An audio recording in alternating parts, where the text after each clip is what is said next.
Mahabharata day 7 સંતનું રાજા અશ્વ પર બેસી અને વનની ઓર જાય છે.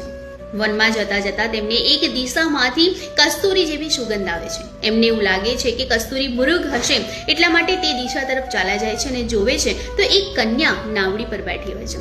અત્યંત સુંદર કન્યા જોઈ અને કહે છે કે દેવી, હું તમારી સાથે લગ્ન કરવા માંગુ છું. મત્સ્યગંધા કહે છે કે જો મારા પિતા હા પાડશે તો હું તમારી સાથે જરૂરથી લગ્ન કરીશ. એટલે કહે છે કે મારા પિતા અયોધ્યામાં ડિમ્મર જે છે તે મારા પિતા છે. ત્યારે શાંતનુ રાજા અયોધ્યામાં જાય છે અને ઢિમ્મરને તેમની દીકરીનો હાથ માંગે છે કે તમારી દીકરી મારી સાથે પરણાવો. પરંતુ ઢિમ્મર કહે છે કે જો તમારો પુત્ર ગાંગેવ આવે તો હું તેને મારી દીકરી પરણાવું. આટલા શબ્દો સાંભળી ખૂબ ભારે હૃદય, દુઃખી હૃદય રાજમહેલની અંદર જાય છે અને ખૂબ ઉદાસ રહે છે. અને ગાંગેવ તેમને પૂછે છે કે પિતાજી, તમારી ઉદાસીનું કારણ શું છે? અને જ્યારે એમને કારણ જાણવા મળે છે ત્યારે તે પોતે ગાંગેવ પોતાના પિતાનો હાથ માંગવા માટે ઢિમ્મર પાસે આવે છે. રાધે રાધે.